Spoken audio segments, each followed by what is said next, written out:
Thank you. I'm glad to be here. This is going to be a really good game. And Chris, are you excited to watch this? Absolutely. I'm glad everyone put their shirts on.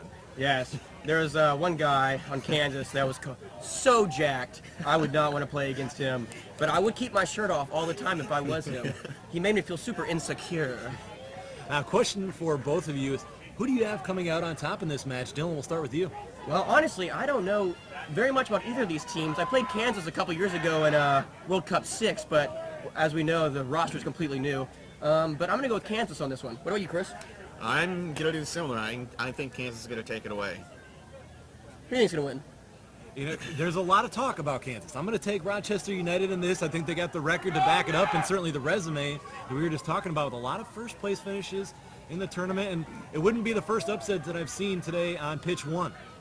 Rochester's from the Northeast, that's correct? That region, from what I've been told, is not as good as the Southwest. And as we all know, the Southwest. Southwest is certainly the reigning power. champs, yes. So we'll see what they have to. We'll see what they got. But the thing you put together with Rochester United here is it's a community team, so you're going to get a lot of experienced players, some all-star players in there. You get that right combination, and you have a team like QC Boston, who's added some key players, and you have the community team, and what a lot of people feel is a community team is going to win it this year. This might be the year. To end the run of the University of Texas at Austin, could it happen? Oh, man. Well, it would be 4 years in a row for UT if they win it? It would be.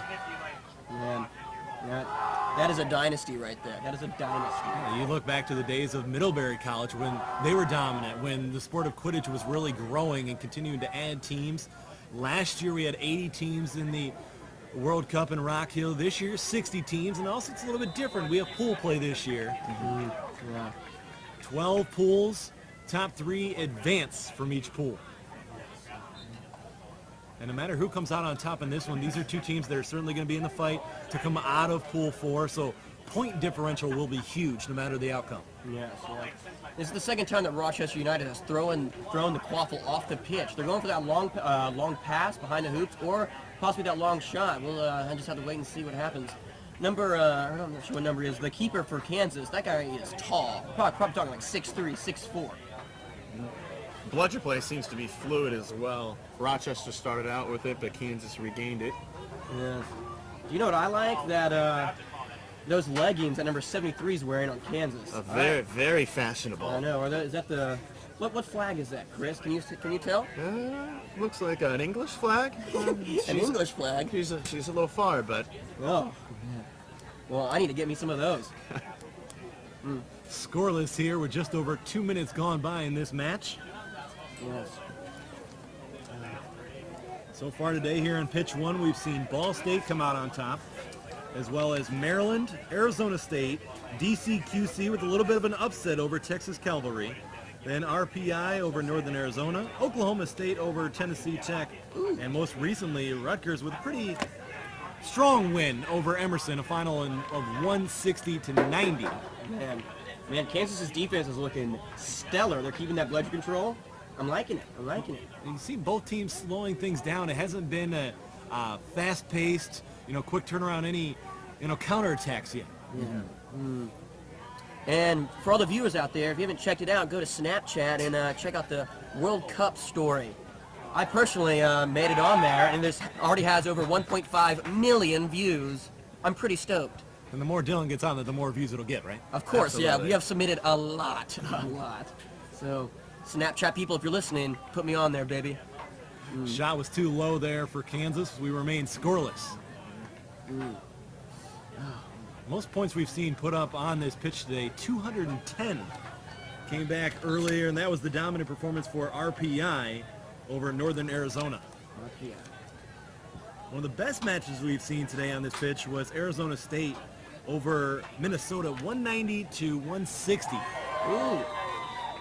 Snitch catch the difference in that one. Man. Rochester United. Chris, have you ever been to Rochester before? I have not, no. I don't think it's a real place. I don't think anyone has actually ever been there. And we have our first points of the game going to Rochester United from the imaginary land. Kansas. Chris, when was the last time you went to Kansas? Good question. Do you plan on going back anytime soon?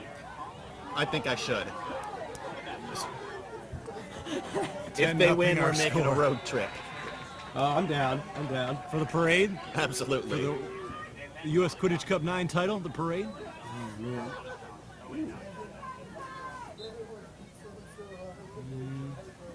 And denied in front. 4 players there, 2 for each team. So let's see, we're at 13 minutes and 15 seconds left of gameplay, and there's only been 1 goal scored. This is going to come down to snitch catch. I can already predict it. It's really, right now, it's about 2 teams feeling one another out. Big 13 trying to let that hit Fashionable down. beater, Glushy. Oh. What a pass in front, made it an easy score, 20-0. That was John Jackson scoring for Rochester United. John Jackson. I like that name. JJ. John Jackson. Ooh, I need to get his autograph. Oh, look Well, at this. We got some more lovely tights.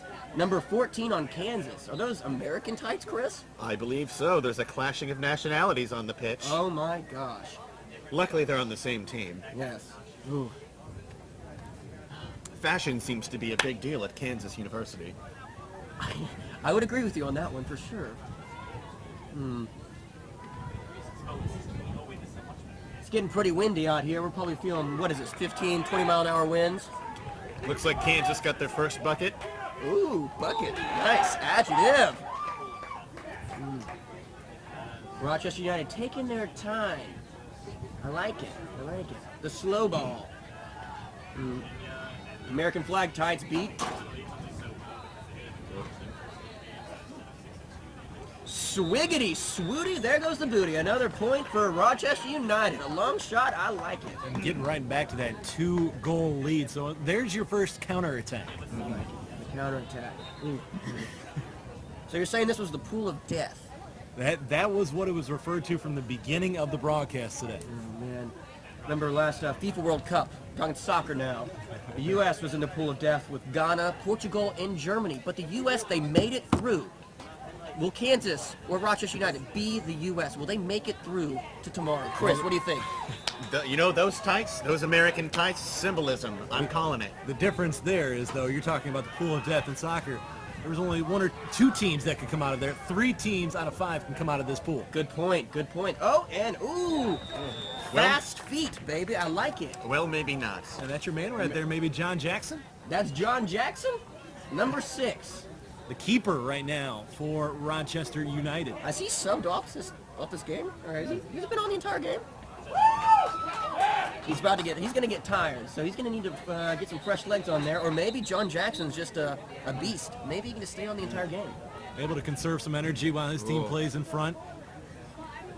And that quaffle loose goes out of bounds. It will be possession Rochester United.